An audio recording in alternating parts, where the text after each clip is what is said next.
Ciao a tutti, bentornati su Spazio Indaco e benvenuti a questo video dedicato a questo stellium importantissimo, epico, preludio al transito di Giove in Toro, che è dato da Sole, Mercurio, Urano e Nodo Nord nel segno del Toro. Tutti i pianeti legati in questo connubio, no? in questa disposizione planetaria, ovviamente, quindi Sole e Mercurio fanno capo e danno energia a Urano, quindi al cambiamento, e ovviamente il nodo nord ci racconta che è un cambiamento in qualche modo dovuto, karmico, destinico, ok? A livello planetario ovviamente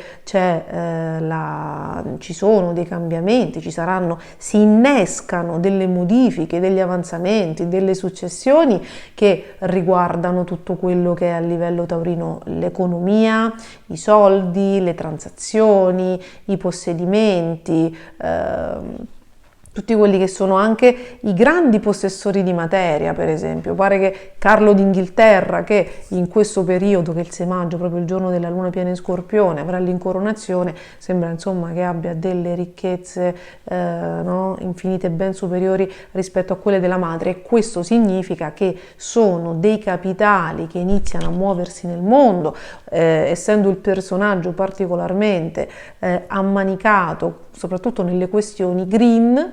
È chiaro che ci sarà un indirizzo di capitale per tutto. Non solo ci sono dei cambiamenti nelle transazioni, la borsa, le monete, l'economia, ma un certo tipo di economia, per esempio, ecco, questa insomma la sappiamo, è abbastanza semplice, indirizzata al green, che è un'altra delle simbologie legate al segno del Toro.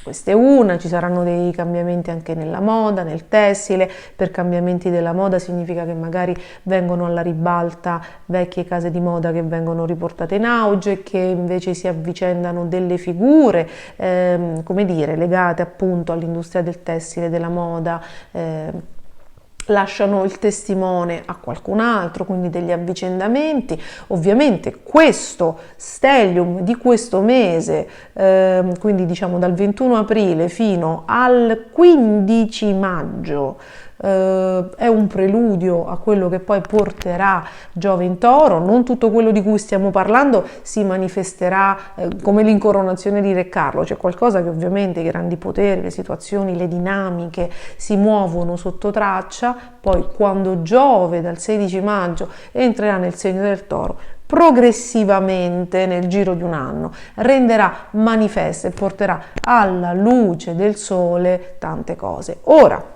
questo stellium potente, che ricalca e forse in qualche modo, per qualche ambito, si ricollega al vecchio transito, al transito epico di Marte, Urano e ragazzi, nodo nord nel segno del Toro dell'estate, del luglio-agosto del 2022, no? Alcune cose potrebbero essere ricollegate a queste. È chiaro che ci parla sì di cambiamenti, ma anche di cose del passato che devono essere rivisitate, che magari tornano a galla, o perché hanno ancora un potenziale e quindi può tornare ad esprimersi, ma soprattutto le cose che tornano devono essere viste alla luce di qualcosa di diverso, no?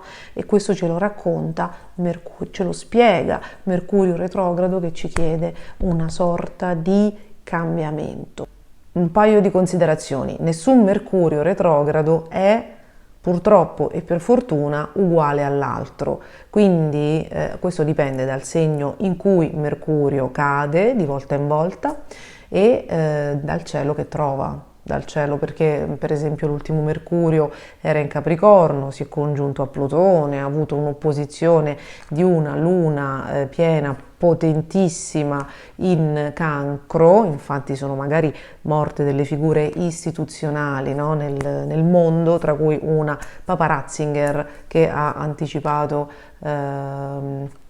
diciamo che ha anticipato gli effetti della luna piena in Cancro del 5 gennaio 2023, opposta a un Mercurio che però il 31 dicembre 2022 era già retrogrado. Papa Ratzinger è mancato proprio il 31, l'ultimo giorno del 2022, ci sono stati proprio dei cambiamenti, no? Quindi quello era un Mercurio, questo è un Mercurio sostanzialmente diverso. Quindi l'universo ovviamente quando scombina le carte, quando deve apportare dei cambiamenti ed è necessaria la revisione di una situazione anche in base agli eventi precedenti e ai Mercurio precedenti, è chiaro che fa incontrare il pianeta Mercurio con un altro cielo, no? Quindi questo è un cielo di primavera, abbiamo diversi pianeti nel segno del Toro, quindi questo significa che le congiunzioni che fa Mercurio sono diverse, ma soprattutto c'è la congiunzione a Urano,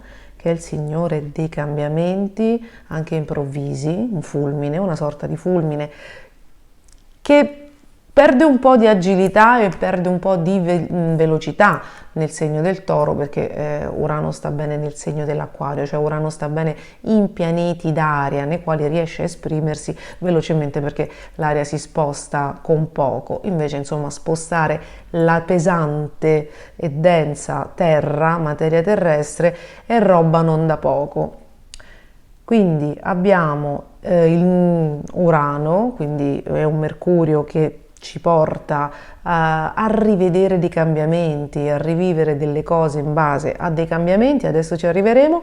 Il nodo lunare nord, quindi è karmico, cioè stiamo andando incontro, quello che arriva è qualcosa che bene o male deve essere vissuto nella maniera in cui noi adesso riusciamo a viverlo con la nostra consapevolezza. Perché? Perché Mercurio, essendo il signore del pensiero, il pianeta legato al pensiero, è chiaro che ci permette di esprimere quella che è la nostra consapevolezza di questo momento e quindi ci fa confrontare con gli eventi che il destino ci pone, mostrandoci anche in che modo riusciamo ad affrontarli e quindi quanta strada abbiamo fatto fino ad ora e quanta magari ne dobbiamo ancora fare. Un Mercurio retrogrado fondamentalmente è sempre un recap.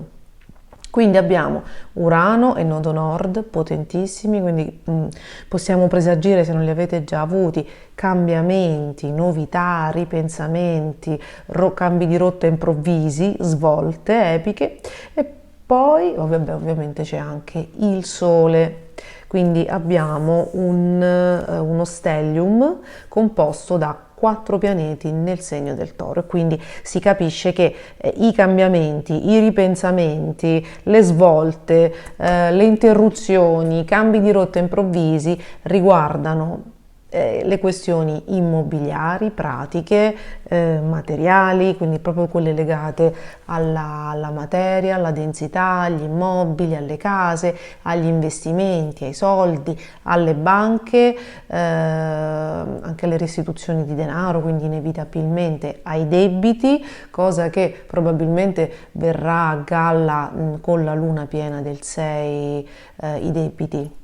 L'asse crediti debiti probabilmente verrà a galla per essere pareggiato, no? Per essere riequilibrato nelle giornate della luna piena in Scorpione del 6 maggio, perché lo Scorpione spesso è la mancanza, no? Manifesta la mancanza, dove noi abbiamo mancato, dove noi non siamo stati, dove c'è un polo, diciamo, di oscurità plutoniana da compensare, no? Dove c'è un deficit che va guarito.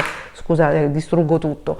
I pianeti, Plutone è un pianeta fortemente guaritore, ok? Che offre, scavando nelle interiorità dell'essere umano e delle vicende, offre proprio la possibilità di creare, di far entrare la luce, ok? Quindi questa luna piena è molto compensativa, è molto compensatrice, nel senso che farà venire fuori qualcosa e noi cercheremo di colmare questa mancanza. Vi faccio un esempio stupido, stupidissimo, ma la portata è questa. Mi è appena arrivata, siamo a ridosso della luna piena, di solito io la vivo molto prima perché ho una dominante lunare. E mi è arrivato tipo un messaggio della Wind dove diceva che c'era stata una svista, che da molti mesi non pagavo la giusta tariffa e che adesso c'era stato un aggiornamento e a staffetta stanno arrivando, no, tutti gli ultimi 4-5 mesi. Ovviamente è una cosa irrisoria e tutti noi ci auguriamo che rimanga, ecco, recupero, ovviamente è una cosa irrisoria, no? Però insomma come dire, la dinamica, l'asse, gli equilibri che si vanno a smuovere quando si tratta dell'asse della materia, se abbiamo un debito probabilmente arriverà, no? Ora non vi spaventate, perché? Uno, perché l'universo non ci manda mai cose più grandi delle nostre spalle, quindi anche se abbiamo il karma che in un'altra vita abbiamo saccheggiato il castello di Dracula, ovviamente quello che ci arriva con un Mercurio retrogrado congiunto ad Urano e al nodo nord è qualcosa di proporzionato alle nostre spalle, quindi non demonizziamo i transiti, cioè a volte bisogna parlare di un transito che ci permette di risanare un debito, ma con la fiducia e la centratura che l'universo non possa mai mandarci cose più larghe delle nostre spalle. Il che non vuol dire che ora dobbiamo dargli tutto quello che possediamo, ok? Che sarà una cosa che riusciremo a fronteggiare. Tanto più che il cielo, cioè questo Mercurio, è un Mercurio benedetto. Perché? Perché il cielo ce lo presenta, ce lo porta in ottimo aspetto con Saturno e con Marte. Quindi noi abbiamo gli assist, cioè abbiamo chi ci aiuta, ok? Quindi se si presenta qualcosa da compensare, e guardate che se si presenta a noi vuol dire che l'abbiamo messa in moto noi, questa cosa che poi ritorna, perché tutto quello che ritorna alla fonte è stato emesso dalla fonte, no? Nel senso che non è che il debito l'ha fatto un altro e torna a me. I genitori rispondono per i figli, soprattutto quando sono minori. Sicuramente c'è una successione, no? In linea anche temporale, generazionale nelle famiglie, però bene o male a me arriva quello che la mia anima incarnata ha stabilito che mi ritorni anche di quello che è il karma familiare, insomma, quindi l'equilibrio dell'universo funziona così. Non solo, avremo gli aiuti e il sostegno, il contributo da parte di Marte e di Saturno, che non sono assolutamente poca cosa, quindi ci sarà la possibilità, visto che questi pianeti in Toro formano un larghissimo trigono con Plutone, soprattutto no, nei prossimi giorni.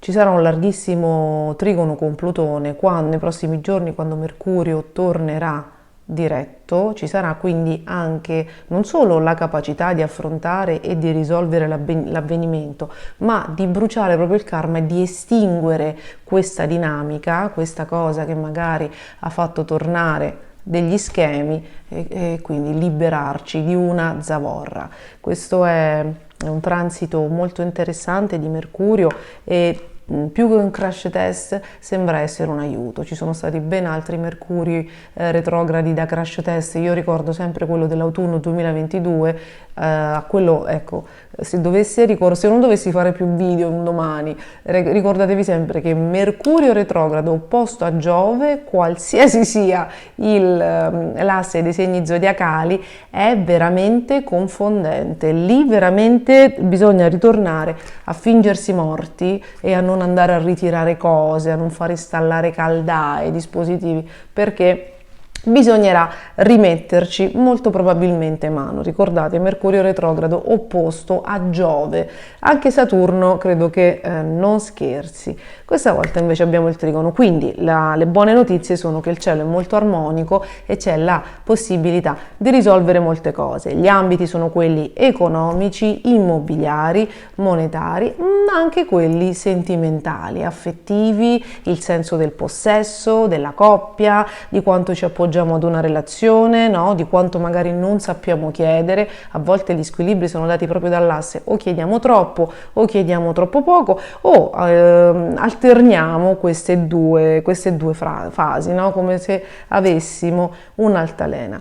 Il giorno 15 maggio alle 3:07 Mercurio tornerà diretto, quindi il suo lavoro di riepilogo, di messa in discussione, di recupero situazioni e miglioramento situazioni sarà concluso e dall'indomani Giove entrerà nel segno del Toro. Quindi sarà quasi immediato il gradino che saliremo, perché dopo questo recap le conclusioni interiori, cioè le conclusioni a cui noi arriveremo, in qualche modo inizieranno a diventare manifeste. Quindi avremo la possibilità di decidere prima con Mercurio retrogrado, di scegliere cosa fare e poi di iniziare a manifestarlo, contrariamente ad altri periodi della vita nei quali una persona dentro di sé ha un desiderio, ha un'aspirazione, ma sa che dovrà attendere tanto prima che gli eventi si predispongano benevolmente per riuscire ad attuarlo. Quindi è una cosa buona. Ora, giustamente abbiamo toccato il tasto di cosa fare e cosa non fare con Mercurio retrogrado riferito al Mercurio dell'anno scorso. Perché? Perché solitamente con Mercurio retrogrado vige sempre la regola del non esordire. Quindi per esempio, partendo dalla cosa più grossa, in America ad Hollywood con Mercurio retrogrado non escono i film, no? Non c'è la prima. Perché? Perché è un esordio che comunque manca di quel sostegno, di quella comunicazione, di quella direzione di intenti. Perché? Perché il pianeta appunto delle notizie, del pensiero e dell'attenzione è rivolto al passato. Quindi mentre tutti guardano indietro, perché magari nel mondo sta succedendo altro, questo è simbolico per farvi capire come si muove l'energia, spunta una cosa nuova e a volte no, vedete che avvengono degli avvenimenti grossi, manca qualcuno, oppure una coppia si separa o si sposano dei grandi, no, delle personalità, dei VIP, però sta succedendo altro, è ritornata su a galla qualcosa e magari la gente non se ne accorge, no? E lì c'era una preparazione per avere delle attenzioni mediatiche che aveva ben altre aspettative. Ecco, vedete che a volte accadono questi misunderstanding energetici, insomma, a volte c'è qualche pianeta retrogrado dietro e Mercurio è il principe di questi sfasamenti di notizie anche temporali. Quindi solitamente non si esordisce. Ci sono dei Mercurio molto più delicati, ripeto, quello quando c'è Giove opposto, Saturno opposto, veramente cioè l'esordio è come quando il gatto salta e non becca il divano e crolla a terra, nel senso che proprio manca l'energia anche per compiere l'esordio stesso. In linea di massima, meno cose facciamo e meglio è, nel senso che magari ecco, se c'era già una pratica per vendere o per acquistare una casa ed era già iniziata prima del 21 aprile, è chiaro che se capita un rogito in quei giorni non credo proprio che ci siano problemi, proprio vado per logica, vado per ragionamento, perché è proprio un portare a compimento una cosa del passato, perché sì, Mercurio retrogrado è un'opportunità che ci offre l'universo di risolvere cose del passato che magari abbiamo lasciato in sospeso, ma con quale scopo? Soprattutto adesso che Mercurio è congiunto ad Urano. Le cose si risolvono cambiando idea. Dobbiamo rivivere e rimettere mano in maniera diversa a quello che si presenta o alle problematiche che ci portiamo dietro, no? Noi siamo una sorta di albero di Natale in cui rimangono come palline tutti quei blocchi, tutto quell'incompiuto della nostra esistenza, a volte anche di esistenze pregresse. Per quello, quando si incontrano quelle persone che hanno la capacità di leggere un po' le energie e le aure delle persone, è perché, come degli alberi di Natale impalpabili, noi portiamo anche le memorie emotive di quello che fu, no? E le attuiamo ancora adesso. Questo ovviamente per chi ci crede, non devo convincere nessuno, io divulgo quello che ho appreso e quello che ho sperimentato, insomma, ma se non è in risonanza con le vostre, con quello che credete, con la vostra interiorità, passate tranquillamente oltre. Quindi non siamo qui per convincere nessuno, tanto più con Mercurio retrogrado, insomma, è giusto che ognuno apporti i cambiamenti che sente di fare, senza alcuna forzatura. Quindi tutto l'irrisolto che noi abbiamo addosso, e ce l'abbiamo tutti, chi lavora un po' più su di sé ha tolto delle palline, ma non si può pensare con un'esistenza o con un lasso di tempo breve di smontare l'albero di Natale di quelle che sono le nostre sfide, le nostre credenze limitanti, magari, ripeto, accumulate da più vite o facenti parte del karma familiare, che esiste come. Quindi si ripropongono delle cose, e questa volta lo scopo del transito è soprattutto quello di rivederle in maniera diversa, ma le cose si fanno in maniera diversa soltanto quando noi siamo cambiati, altrimenti sarà soltanto una finta, sarà soltanto una maschera, è come mettere un rossetto diverso, ma le cose poi alla fine di pancia, quando ci troviamo a farle, le facciamo nella stessa errata materia, che poi è una materia qui legata al controllo, alle paure, al trattenere, al possesso, no? Alle ossessioni, alla diffidenza, l'asse Toro-Scorpione. Come si fa quindi a cambiare, visto che l'universo vuole che noi cambiamo punto di vista? Allora ragazzi, ci sono varie tecniche, diciamo, relativamente immediate. Per cambiare testa, per cambiare punto di vista riguardo ad a qualsiasi situazione, anche la nostra vita, si può procedere in un paio di modi. Il primo è aggiungere informazioni. Quindi dal brainstorming con persone di cui vi fidate, che magari quindi chiedere, no, un feedback per pensare cosa fare, persone di buon senso possibilmente, da quello che è la base, no, rivolgersi agli amici, a rivolgersi a dei professionisti che non sono soltanto lo psicologo, lo psicoterapeuta, che consiglio a tutti perché mens sana in corpore sano. A volte abbiamo bisogno di un medico, di un altro medico, perché qui c'è il cambiamento, di un architetto, di un geometra, di un altro muratore, di un altro oculista, di un altro commercialista, di un altro agente immobiliare, aiutatemi voi, di un altro negozio di abbigliamento, di un'altra estetista, di un'altra massaggiatrice, no? Cioè, quando le cose non ingranano, vuol dire che le conoscenze e l'energia che noi abbiamo non è sufficiente per salire questo gradino, e quindi bisogna immettere nuova energia che nell'ambito di Mercurio, del Signore del pensiero e delle notizie, è proprio legata alle competenze, alle nozioni, no? Quindi si pagano persone per la loro competenza, si fanno consulenze, è un buon motivo, per fare il punto della situazione, e a volte basta. Se non riuscissimo anche leggere un libro, ragazzi, anche leggere dei libri legati a qualcosa di specifico, ovviamente, no? Tutto quello che è nozione, fare un corso, qualsiasi cosa, tutto quello che è aumentare la conoscenza, cambia la mente della persona.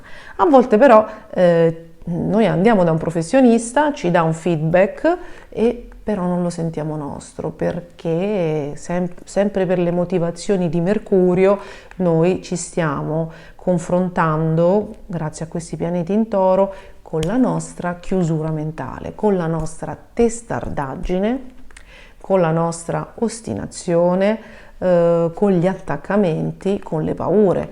Quindi io vado da un medico più bravo, mi dice delle cose, ma può darsi, però poi tra il dire e il fare c'è di mezzo il mare, e continuo per esempio la terapia vecchia. no? Cioè non sono in grado di cambiare.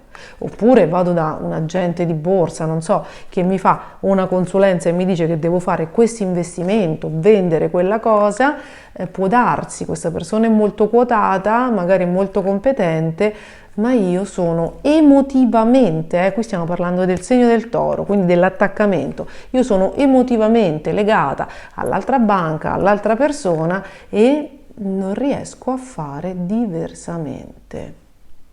Potrebbe accaderci questo, cioè che ci arrivi la competenza, che Mercurio retrogrado congiunto ad Urano ci porti l'informazione giusta per cambiare e gli attaccamenti del segno del toro ci impediscano di farlo. E tenete conto, scrivete, tenete diario, tenere il diario è qualcosa, anche 5 minuti al giorno, si aprono vulcani, perché la mente quando scrive non si mente, ha un collegamento più diretto con l'inconscio e non riesce a mentirci come quando parliamo, che la gonfiamo principalmente a noi stessi, quindi, e poi agli altri.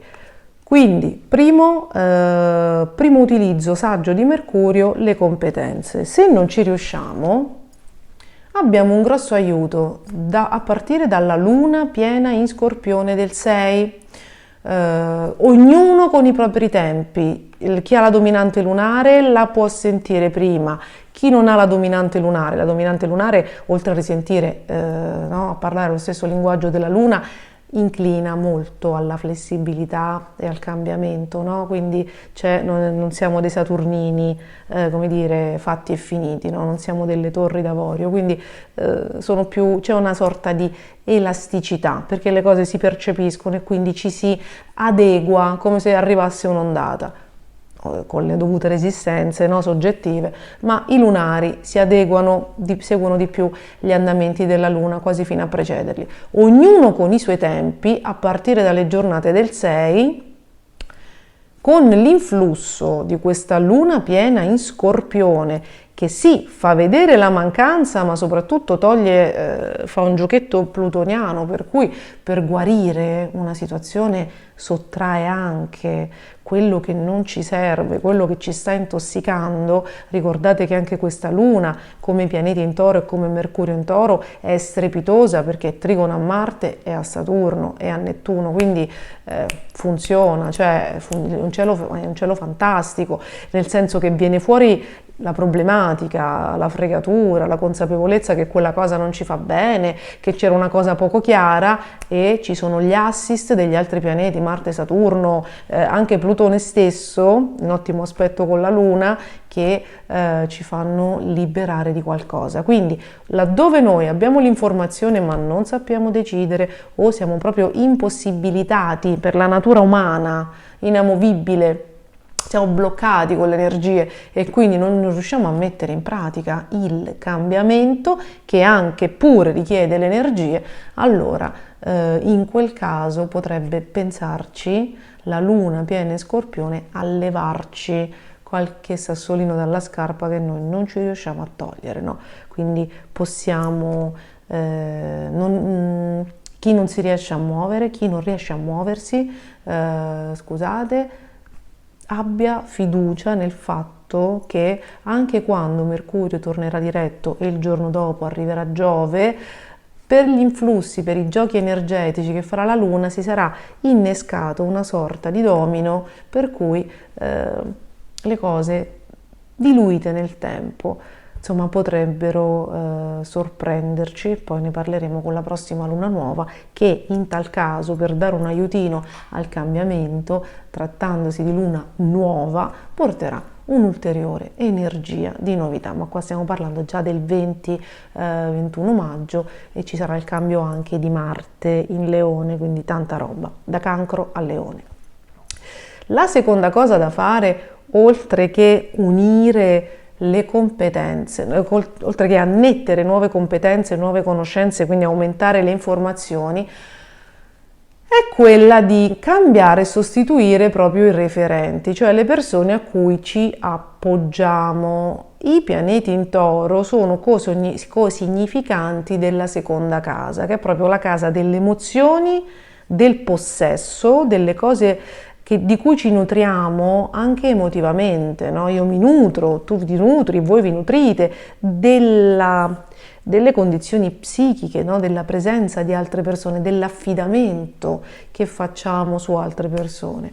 E si dice, no? Che noi siamo la somma delle 5 persone, la media, attenzione, la media delle 5 persone che frequentiamo più spesso.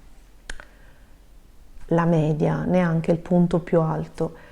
E con i pianeti in Toro, con un Mercurio retrogrado in Toro, sembra che congiunto ad Urano, sembra che l'universo ci stia dicendo e mollali un paio di zavorre. Non sarà di tutti i casi del mondo, non accadrà ad ogni singolo abitante dei tot miliardi che ci sono sulla Terra, 7 miliardi, 8, fra poco ne saremo 8, ma il suggerimento, laddove l'aria sia stagnante, laddove abbiamo la vaga percezione che i nostri interlocutori, che le persone a cui noi ci appoggiamo e che si appoggiano a noi, condizionino, stiamo parlando di pianeti in Toro, quindi di situazioni chiuse, definite in un orticello bellino, che sembra rassicurante, ma che in realtà ad ottave basse potrebbe essere una bella psicoprigione, ok? Quindi se noi ci siamo legati a persone che non vogliono che ci allontaniamo, che voliamo, che brilliamo, perché ovviamente perdono il controllo, perdono anche la compagnia, perdono la persona stessa, laddove c'è troppo attaccamento umano, spero che riesca ad intervenire per tutti noi la luna piena in Scorpione, che anche in quel caso potrebbe far saltare qualche dinamica. Però, ragazzi, una cosa che deve essere chiara è che i pianeti il lavoro per noi non lo fanno. Quando una cosa va proprio a rotoli, che capita proprio il fulmine a ciel sereno, che per disgrazia becchiamo qualcuno che parla male di noi e ci fidavamo ciecamente, che credi ciecamente nella bravura di una persona e invece ne sa meno di te, non sa fare l'acqua col bicchiere. Insomma, quando capita proprio il fulmine a ciel sereno, credo che l'universo non ne potesse più del fatto che ci bendiamo da soli per paura di vedere come stanno le cose, per paura di perdere qualcuno, per paura della solitudine e la misura in quel caso è proprio colma. In linea di massima, prima di arrivare ad un punto di saturazione, come accade in fisica e in chimica, ci sono tanti, no? C'è un progressivo innalzamento, un progressivo sovraccarico che però ovviamente noi ci bendiamo da soli e facciamo finta di non vedere. Quindi se la situazione non è proprio satura, tecnicamente i transiti non fanno, i pianeti non possono fare il lavoro per noi, toccherebbe a noi da persone adulte, da non più bambini che hanno paura magari, no, della verità, delle situazioni, di vedere le cose lucidamente, dovremmo fare un attimino, scrivere per essere sinceri con noi stessi e magari, ecco, pensando alle persone che abbiamo intorno, ascoltare un po' le emozioni e magari mentre si scrive pensare a chi può bloccarci oppure no. E magari non dico che sia il caso di estromettere qualcuno dalla nostra vita d'amblè, magari spesso si parla di persone di famiglia, semplicemente cercare magari di informarle meno quando interagiscono e intervengono troppo entrando a gamba tesa sulle nostre cose. Ma magari le prime volte non sarà facile perché cambiare le abitudini nostre e degli altri richiede tempo e fatica, però tenendo un diario, monitorando la situazione, cercando progressivamente, no, di trovare un altro interlocutore, perché ragazzi quando si fa un vuoto come in fisica bisogna spesso colmarlo, ma non da chi si presenta a caso. Se siamo consapevoli decidiamo noi, quindi se io non parlo più con te ascolto qualcun altro, se non ascoltate più me trovate un'altra persona che faccia il caso vostro. Non lasciate dei vuoti in perdita perché l'energia, i vuoti non esistono e quindi l'energia tenderebbe immediatamente a l'energia o qualcuno, chi per lei, tenderebbe immediatamente a rinvadere quello spazio, ed è sempre meglio che le scelte le facciate voi e che non vi affidiate al caso, perché di solito le energie si attraggono per risonanza, e se io non ho fatto, che ne so, un'indigestione di energia buonissima, se mi si genera un vuoto, se non mi sono risvegliata ad una consapevolezza tangibile e migliore, se non ho aperto gli occhi, se non mi sono data una svegliata grossa, e magari sì, percepisco, quindi faccio questa cosa ma non sono neanche sicura, mi allontano da una persona e non sono neanche sicura, il vuoto verrà colmato da qualcuno con una frequenza simile. Quindi magari cambia il viso, cambia la voce, cambia il sesso, gli chiedi consiglio, hai la sensazione, l'illusione ingannevole, la certezza, no? Le certezze illusorie di aver fatto un grande cambiamento nella tua vita, e là la frequenza e il contributo sono gli stessi. Quindi usiamo questo Mercurio per cambiare, per sostituire pensieri, parole, opere, omissioni e interlocutori e professionisti. Quindi quando mi chiederete: ma posso cambiare il medico di base, ma posso fare questa cosa, ma posso... Allora, cambiarlo definitivamente il medico di base, magari se uno aspetta burocraticamente il 15 maggio, forse la pratica si intoppa meno, anche se con questo Mercurio credo che si intoppino soltanto le cose che non devono essere. Magari cercarne un altro e informarvi, ecco, e non trovarlo a caso, a casaccio, questo forse, ecco, forse sì, assolutamente sì. Questo è un momento di revisione nel quale bisogna farsi fare preventivi, guardarsi intorno, fare consulenze, sentire. Alla fine mancano poco più di 10 giorni. Io volevo fare questo recap dopo la luna piena in Scorpione, perché avremmo ancora degli ulteriori, no, specifiche, però ero troppo, come dire, desiderosa di condividere con voi questa cosa, e poi si andava troppo in là, andavamo a 10 giorni prima della fine del transito, quindi volevo offrirvi uno spunto, perché comunque io ho il vizio di dire a voi: non fingetevi morti, però io per testare, per vedere, perché ogni Mercurio è sempre diverso dall'altro, qualcosina inizio sempre a muovermi immediatamente per testare, per vedere, e se insomma le cose succedono, io procedo. Ovviamente sbaglio anche, ma sono consapevole, quindi diciamo che cerco di fare degli errori limitati, no? Ok, cerco di muovermi un attimino in protezione per vedere che aria tira, e questo mi è sembrato un Mercurio potentissimo. Fatemi sapere nei commenti se lo avete percepito anche voi, un Mercurio potentissimo e pieno veramente di improvvise illuminazioni. Ovviamente probabilmente chi è del segno dell'asse Toro Scorpione può averlo recepito di più, ma credo che Cancro, Vergine, ragazzi Capricorno, Pesci possono aver avuto veramente delle certezze folgoranti. Quindi questo è, se dovessi riuscire, ora darò la priorità al video di Giove in Toro, perché fra 15 giorni non finisce soltanto Mercurio, ma entrerà anche Giove nel segno del Toro e ce l'avremo per un anno. Però se riesco, io un recap veloce, senza fare l'introduzione di mezz'ora, su Mercurio retrogrado, segno per segno, se posso ce la faccio.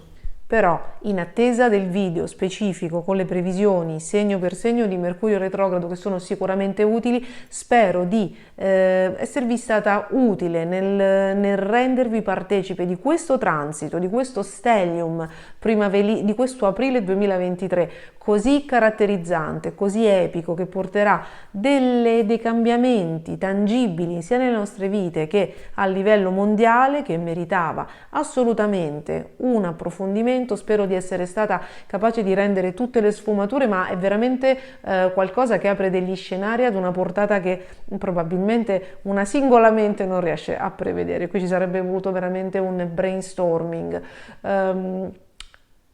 Presto Giove, tutto quello che noi non sappiamo, presto ce lo rivelerà Giove in Toro, quindi in attesa anche che arrivi il video su Giove in Toro, credo la prossima settimana. Fatemi sapere se questo video vi è stato utile, spero che vi piaccia, vi ringrazio per essere stati con me anche questa volta e ci vediamo al prossimo video.